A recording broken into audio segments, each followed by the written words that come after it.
On February 24th, 2011, WWE held a press conference in Mexico City to introduce Uribe under the new name Sin Cara, which translates to faceless in English, emphasizing that Sin Cara was a mysterious luchador character open to interpretation for the fans. After a few wins to start his WWE career over the likes of Primo and having an early feud with another Lucha Libre legend in Chavo Guerrero, things started to go downhill for the former Mystico. When joining WWE, he initially looked strong, but after a few matches there was some cracks showing due to a few botches here and there in some of his matches. And the uncomfortable lighting lingering over his matches certainly didn't help either. It was clear that WWE wanted to present Sin Cara in a particular way, dimming the lighting and having a spotlight in the center of the ring. But to be honest, it never seemed to relate to increased viewership or popularity in the character. It came across as somewhat of a hokey gimmick, and it never really translated with the fans. The Sin Cara character felt doomed to fail, and his reputation in Mexico never seemed to correlate to WWE. Sin Cara was one of those many failed projects, with him initially being hyped as a huge name. His journey in WWE was certainly a strange one, with Sin Cara having various iterations and portrayals throughout the years of 2011 until they officially retired the character in 2019. And much like the trope in Lucha Libre that we mentioned earlier, the Sin Cara character was portrayed by several different names. Uribe was the first, but he certainly wasn't the last. And as if things hadn't already started very rockily in WWE, Sin Cara would also have a 30-day wellness policy violation and was written off TV, adding another speed bump to the start of his WWE career. During this time though, the Sin Cara character kept appearing on TV, this time portrayed by the man who would become Hunico in WWE. In this time, the Hunico version of the character showcased heelish traits, which built up to a Sin Cara vs Sin Cara feud between the good and bad versions of the character once Uribe returned.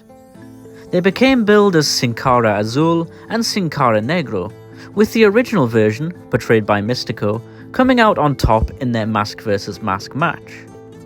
Mystico retained the Sin Cara name and the gimmick for the next few years, but very much remained a lower mid-carder, and struggled to have any meaningful storylines going forward. In late 2013, Mystico stopped his role as Sin Cara, with the mantle once again being taken up by Hunico, who had been having an uninspiring run alongside Camacho. This time though, there was no storyline acknowledgement of this change, despite the body type and tattoos clearly showcasing a different man under the mask. Mystico was eventually released from WWE in January of 2014, and returned to Mexico to wrestle for various promotions on the independents under different names. Mainly due to the fact that CMLL had given another luchador the Mystico name after Uribe had signed with WWE. Somehow the legend of Mystico was fumbled by WWE, and it was clear Sin Cara wasn't the next big lucha star that could market the shit out of. It was very much a dud. And in all honesty, is something WWE have failed to replicate with a luchador since the likes of Eddie Guerrero and Rey Mysterio. Superstars such as Sin Cara, Gran Metalik, Kalisto, Dragon Lee, and even modern day like Rey Fenix, and many others just haven't quite lived up to the hype. And that is mainly down to WWE not providing strong storylines for a lot of their luchadors, instead giving them the typical luchador template of high-flying and crazy spots without much substance behind it. As a character, Mystico had been through so much pain, rivalries, and overcome so much obstacles to become a god in CMLL. But Sin Cara was a very one-dimensional character, so a return to Mexico was the only viable option for Mystico, and was probably the best thing that ever happened to him, and one of the best things to happen to one of the best luchadors of this generation. But not straight away. After returning to AAA in Mexico in 2015 under the name Mystiziz, as well as a run in the Mexican independent circuit as Sin Cara, Mystic 2, and Caristico, the former Mystico was in a bit of an identity crisis. The Lucha legend was having great matches and feuds, and was still a huge draw for the promotion. But he needed a spark to reach a wider audience outside of Mexico. And in 2021, he returned to his original moniker with CMLL. The reincarnation and the rebirth of Mystico.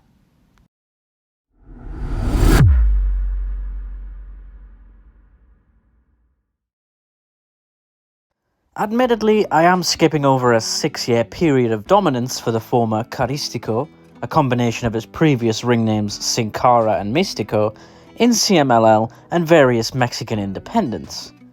But it's fair to say his return to the Mystico moniker is far more important to this story.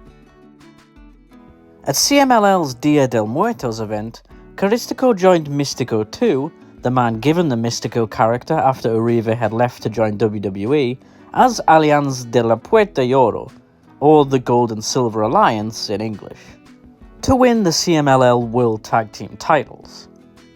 They retained the belts until August 25th of 2021, when Mystico 2 was released from CMLL.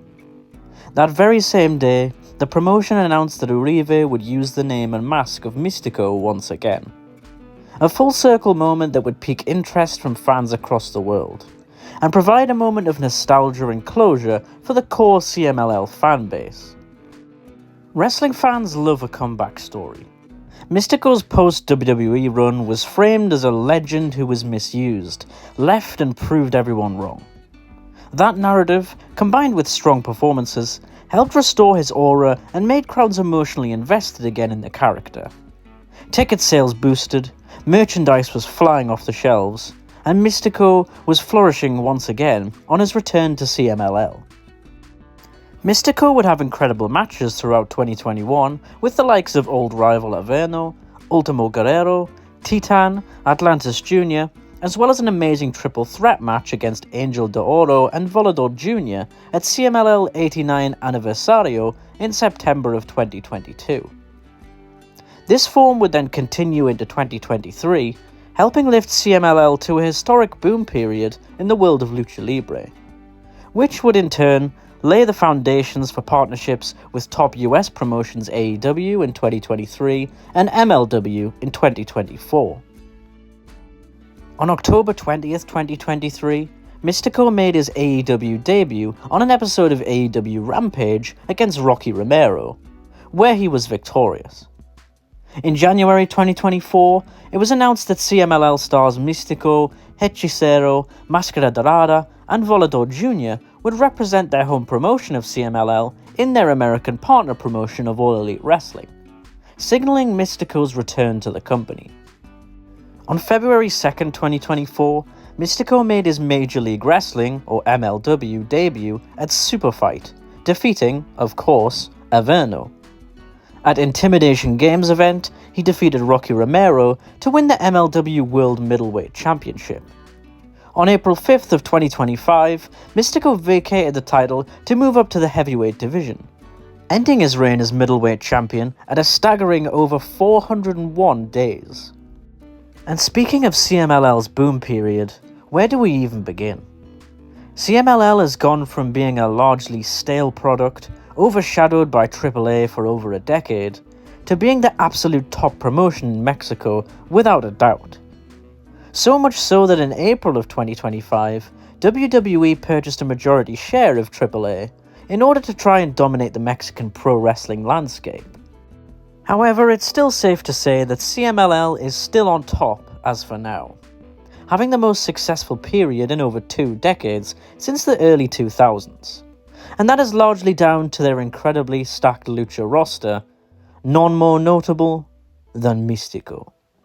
A man that not only revived his own career, but helped carry the weight of CMLL, propelling them to dominance.